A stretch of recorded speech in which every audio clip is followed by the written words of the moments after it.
The weather is all British today and the car we have with us is Japanese, and this car operates in a segment that is usually ruled by the Germans. But Lexus believes that this is the car you should buy if you want a luxury sedan.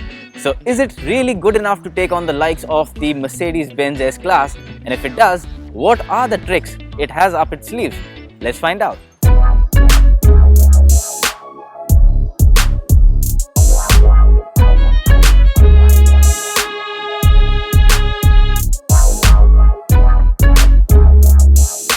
As far as design is concerned, the Lexus LS 500h truly stands out, and it is everything that the other German sedans aren't.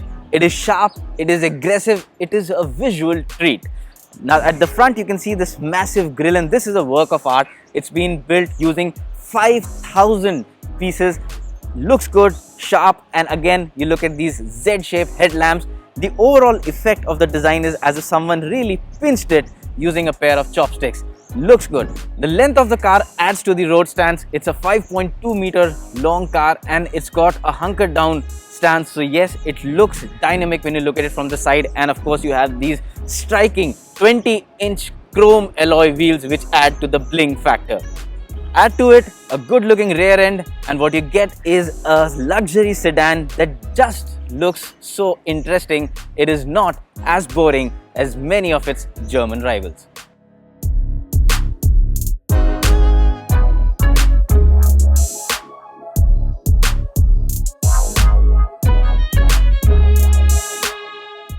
The cabin of the LS 500h is definitely a great place to be in, and it truly is so different from the other rivals that you see in this segment. And the biggest attraction about this cabin is the fact that you've got so much inspiration that the designers have again drawn in from Japanese traditions inside this. Now if you look at the overall dashboard design, again you can see this flow effect, and this gives a very nice feel to the overall cabin. It just feels as if the car wraps around you in a single flow. Then of course there's this infotainment screen here. Now this is not a touch screen and is usually operated by a haptic feedback touch pad. Now while it looks a fancy thing, it can be quite irritating at times because it is not really one of the best interfaces to use, and I truly believe that in this particular department it is the Germans that really come out on top, because using this touchpad can be a bit annoying at times. But beyond that, of course, the screen itself is quite nice. The resolution is decent and the visibility is also nice. The instrument cluster again is a digital unit, and a really nice one at that. Gives you clear and crisp display, and you can easily decipher whatever information you're looking from this particular instrument cluster. And now coming back to the Japanese traditions that I was talking of, if you look at these door pads, now the patterns you see here, these are hand pleated and they are based on the Japanese origami style. And if you look at this glass, now this is the Japanese tradition which is called kiriko, and it is about cutting glass using hand. So it's hand cut glass patterns that have been crafted into this cabin. It just gives the car a lot of rich vibe and looks good. And this is something that, while it's not related to this car, but I would like to say that Indian car makers for some reason just can't find a reason to get any inspiration from our own country or our culture, and for some reason they always look out to the West, be it for their car model names or their designs, whereas this is what you should be doing. Lexus staying true to their Japanese tradition.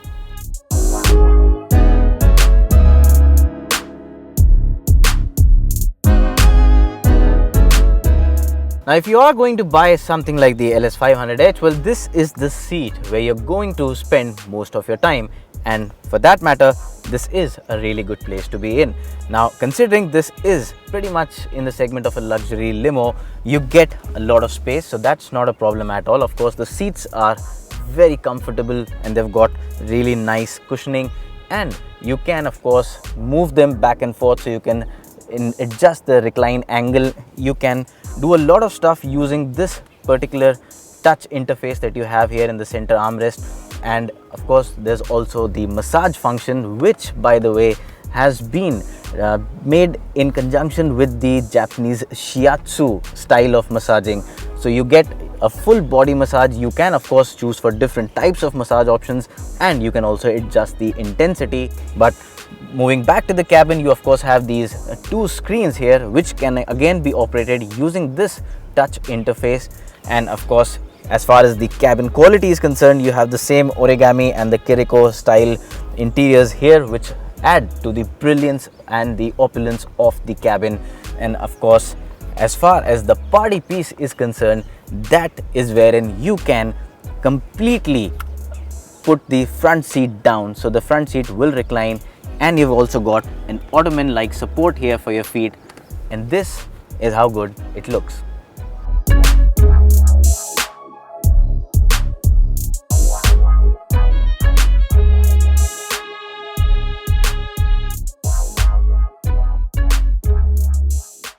And this is how good it gets, and I'm sure if you're getting something so comfortable, there is no reason to complain at the end of a tiring day.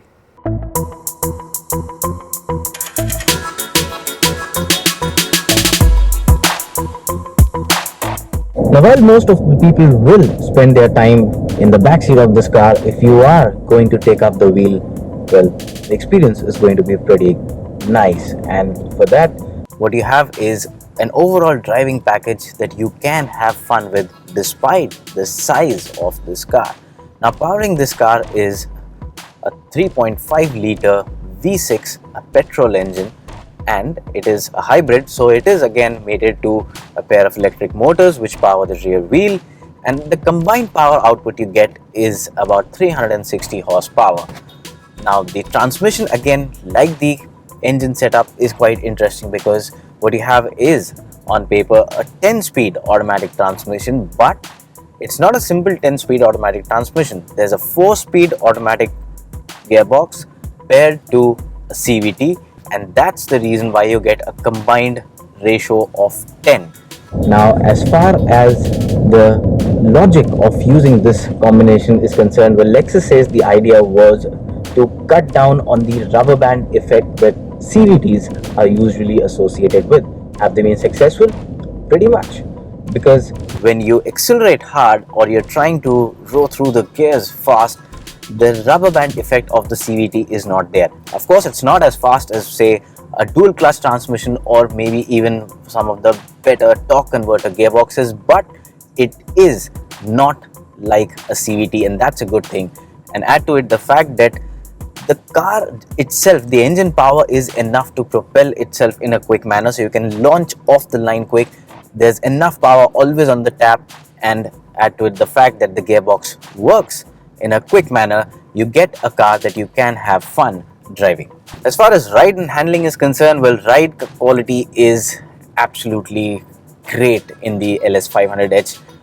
Well, it might not be at the same level where the S-Class is, because the S-Class feels as if it's floating on a layer of cream, but the LS500H, for that matter, offers a very good ride quality. As far as NVH insulation is concerned, there are certain sounds that creep inside the cabin, so that is an area where probably again it is not as good as some of its German rivals, but again the overall comfort experience when you talk about ride quality is quite nice. It's got a cushioned ride quality, and as far as handling is concerned, well, that is an area where I feel the LS500H really comes out on top, because the car just behaves in a manner it just simply shouldn't.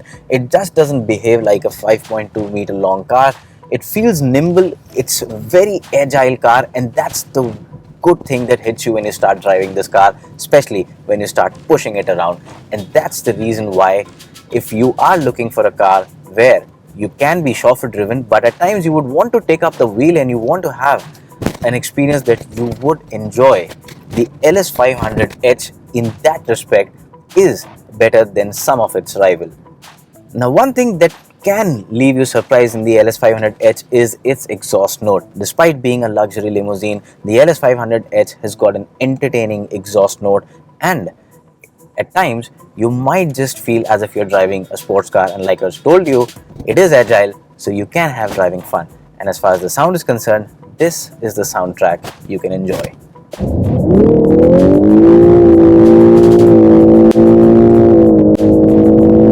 Absolutely brilliant. And staying on the subject of sound, well, the sound system. The brilliant Mark & Levinson audio system that you get in the LS500H is a treat for everyone who's an audiophile.